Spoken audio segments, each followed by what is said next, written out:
I can understand why government members are confused about whether this is an amendment, sub-amendment, sub-amendment to a motion that is about as clear as mud in the first place. What we believe is the importance of true transparency, which is the release of the contracts completely publicly, and the government's desire to keep them completely secret, to hide something. They claim it's about confidentiality, but, you know, of all the government members that have circled through this committee since I've been on this debate, not one of them has read the Volkswagen contract. I have. But when I asked him and told him that the advance payment clause wasn't in that contract, he turned to his deputy minister, one of these fellas that we see from the industry department. He turned to his deputy minister and said, is he right? Point of order. And so... Sorry, Mr. Perkins, we have a point of order. Go ahead, Mr. Sousa. I just want clarity. Are you talking about the contract that you're not allowed to speak about? I'm talking about the contract. But you're releasing information on that contract. I haven't released any information on the contract. It's not a... I haven't released any information on the contract. Thanks for clarifying. This guy's garage. Like and subscribe. Go ahead, Mr. Perkins. Since we're in committee business, I'd like to move a motion, if I can read it as follows, that pursuant to Standing Order 108-1A, the Government of Canada be ordered to produce unredacted copies of A, any contract, memorandum of understanding, or other agreement between any minister, department, agency, or Crown Corporation of the government, and subsection 1, related to the construction of an electric vehicle battery facility in Windsor, Ontario, AA Stellantis NV Energy Solutions Limited, Nexstar Energy Inc., and Volta Energy Solutions Inc. 2, related to the construction of an electric vehicle battery facility in St. Thomas, Ontario. A Volkswagen Group, Volkswagen AG, Volkswagen Group of America Inc., or Power Co. SE. 3, related to the construction of an electric vehicle facility in St. Basile-le-Grand, Quebec, Northvolt AB, Northvolt North America, Northvolt Batteries North America Inc., or Kuberi Inc. 4, related to the construction of an electric vehicle battery materials production plant in Benoncourt, Quebec, Ford Motor Company, Ford Motor Company of Canada Limited, EcoPro BM Co. Limited, EcoPro Innovation Co. Limited, EcoPro Global, EcoPro Co. Limited, EcoPro, EcoCam Canada Limited, EcoCam Canada General Partner Inc., SK Ontario ON Co., SKIE Technology Co. Limited, SK Inc., SK Innovation Co. Limited, SK Engineering Construction Co. Limited, Sunlight Co. Limited, or EcoPro Cam Canada LP. 5, related to the construction of an electric vehicle battery materials production plant in Loyalist Township, Ontario, Umicore Rechargeable Battery Materials Inc., Umicore SANV, or Umicore Canada Inc. B, all labor market impact assessments, including the applications for them, prepared in relation to the construction of an electric vehicle battery facility in Windsor, Ontario, and that all documents, A, include all provisions related to the hiring or use of foreign workers and concerning language requirements and language of work, and that these clauses be released unconditionally.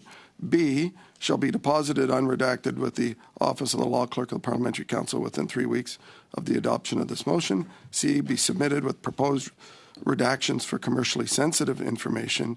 And D, following the review by the Parliamentary Law Clerk, all contracts redacted for commercially sensitive information shall be published on the committee's website. Thank you, Mr. Chair. I think all members have the motion, and if I can take a few moments to explain the motion. We've had a few variations, I know, of various attempts by the committee to come to an agreement from our original motion, which was release all the unredacted contracts, to, I think, a compromise motion that MP Massey tried to put forward the last couple of meetings to have those reviewed by a third party prior to being released to the committee, the third party being in order to ensure, I believe, the that only commercially sensitive things were being redacted and other things for other political reasons perhaps weren't being redacted by either the government or the co-signer for these contracts.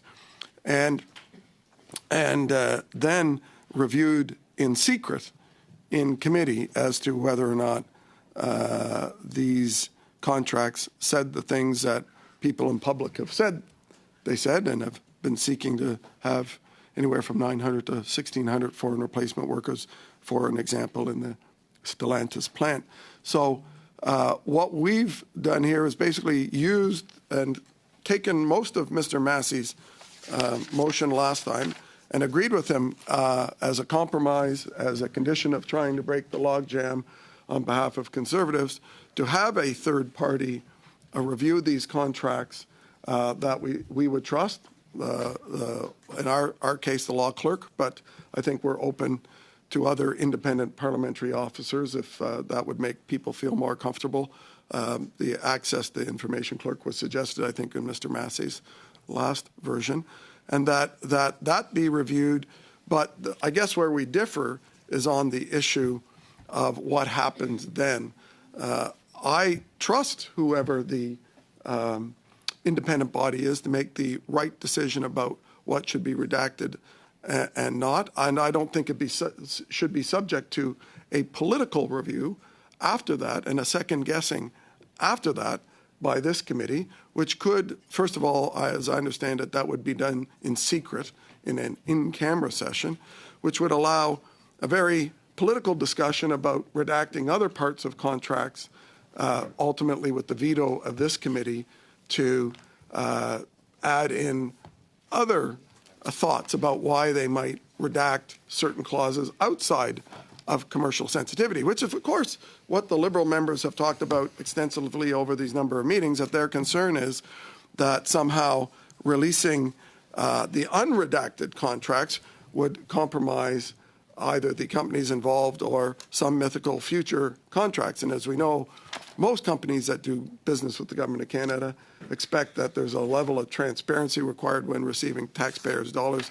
That might not be the case if it were between two private parties, but it's different when it comes to spending taxpayer dollars, as it should be. Okay. So I have Mr. Massey and Ms. Vignola and Mr. Sorry, on this motion, pardon me. Yes. Sorry, that's fine. Okay. Sorry, I didn't know what you meant. Sorry. So we'll go Mr. Massey and then Mr. Kuzmierczak, then Ms. Vignola, then Mr. Generous.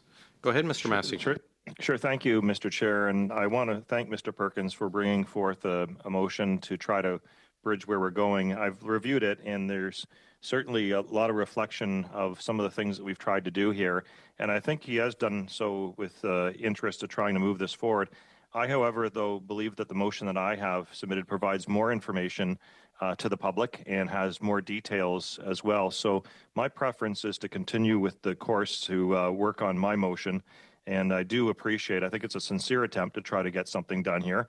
But at the same time, I think it leaves it short of where we are going with my motion that was prepared beforehand and has been cleaned up quite a bit since the time that I submitted it. And I would be hopeful to move to that debate sooner rather than later, because this is affecting a number of different things. Just a quick point of order. Yes, sir. In order for me to understand that, us to understand that, is there an actual other motion that we can see? Mr. Massey's. Without- Sorry, there was Mr. Massey's motion. Yeah, it sounded like he had a new one. No, I think you were No, I'm referring to your sorry. other one, right, Mr. Massey? Yes, I am. My previous motion that I'd like to move to proceed the debate to at some point. So I do appreciate the effort, but at the same time, I'd like to conclude that first before considering anything else. And I think that it has, a few other characteristics that are important. So I don't have anything new, just what I've had tabled before. Thank you. Chair, just a similar point of order. Mr. Massey did refer to saying he'd cleaned it up substantially since it was initially tabled. So I'm a bit confused by that as well. Maybe we're having a misunderstanding here. Well, I think we can get back. What I understand, Mr. Massey would like to get back to his motion eventually, but we're still on debating Mr. Perkins. Just say he said he'd made some imply that he'd made some changes to it by cleaning it up. The motion that's on the table is the one he proposed, not a No, not a cleaned we're up discussing version. Mr. Perkins' motion right now. Yeah, exactly. So we're Okay. on to Mr. Kusmirchuk. Thank you, Mr. Chair. And Mr. Chair, I move that the committee proceed to debate on Mr. Massey's Stellantis motion. Okay, we will take a vote on Mr. Kusmirchuk's, and it will take us to Mr. Massey's motion with Mr. Genowis's amendments. If it passes. I will allow the clerk to take a vote. Okay. Thank you, sir. So, on the question of proceeding to Mr. Massey's motion, I'm going to start with Mr. Juari, Support. Mr. Belowski, In favor? Mr. Rogers, Yes. Mr. Kuzmierczak, Support. Mr. Souza, Yes. Mr. Perkins, No. Mr. Jennis, No. Ms. Goodridge. Oh, Ms. Block, I'm so sorry. I believe Thank it's you. Ms. Block. I apologize. Ms. Block, No. Ms. Vignola, No. Mr. Massey, We.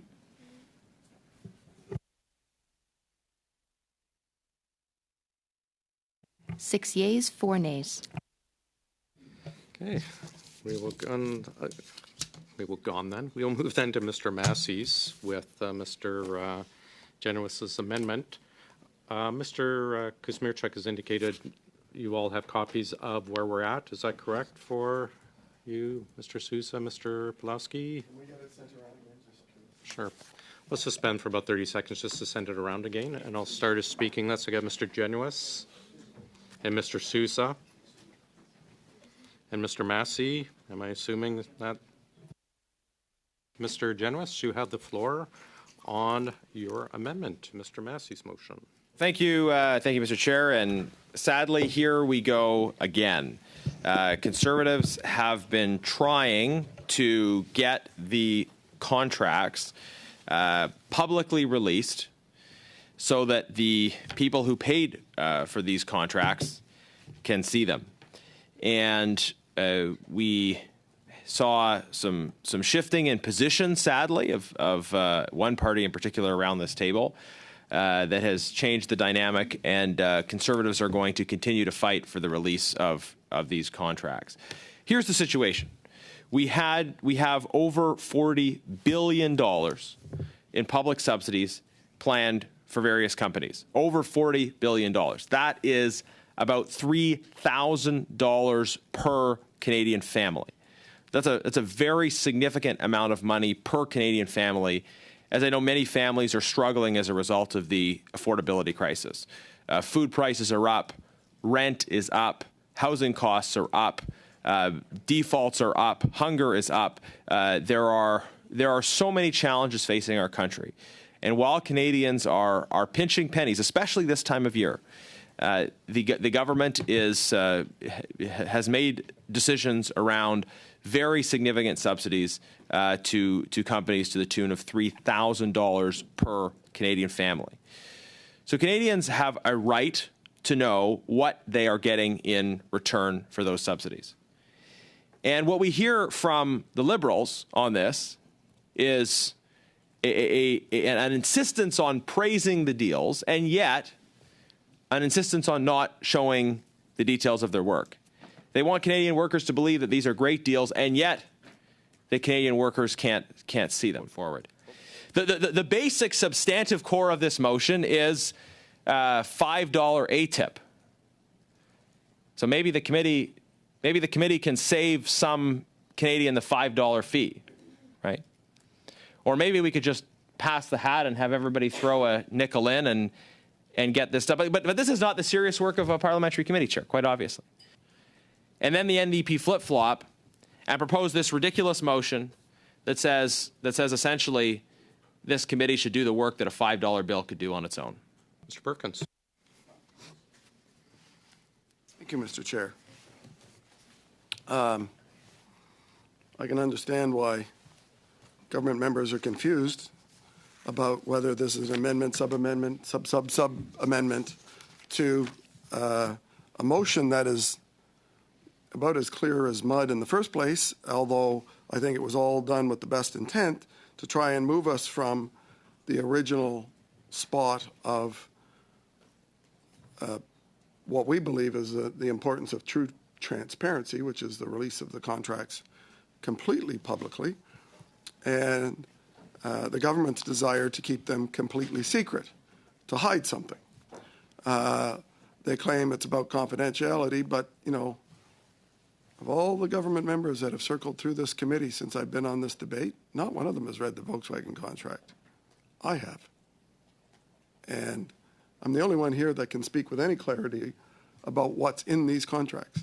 With regard to CPC Amendment 2, now remember, some of these CPC amendments had 2,690 days, had something else, but apparently when they were running through this through their AI machine on how they're going to respond to this, they didn't tell the AI machine when we submitted them in an order to actually vary up the days to make it look like they put some creativity and thought into this, that they actually put some work into finding out whether or not this could be done in a meaningful, open, and transparent way, as Mr. Massey wishes for in this memo, and as apparently government members support, since they skipped over my motion. I guess they were offended by my motion. It's unfortunate. They must have been offended by my motion, since my motion at the beginning of this meeting. And all of this, and I know how fascinating you're finding these access to information requests, but all of this could have been avoided if we were debating my motion now and you didn't skip over it. And I know the government members were afraid of my motion because it said, let the parliamentary law clerk determine what can be released and what can't. Not government officials who clearly are very open and transparent. Not government members who have been saying, when they haven't read the contract, when the Minister of Industry said he never read this contract on Stellantis, when the Minister of Health said he never read the Medicago contract before writing a $150 million check to the largest company in Japan, claiming it required an advance payment. And guess what? I read the contract. I did. I read the contract. In fact, I have it here now, if you want to see it. Graham has it with him because Graham is a diligent staffer. He always comes prepared. And that contract does not have an advance payment clause, as the minister claimed before committee. But then, how would the minister know, as Minister of Health? Because the previous Minister of Health actually negotiated the contract.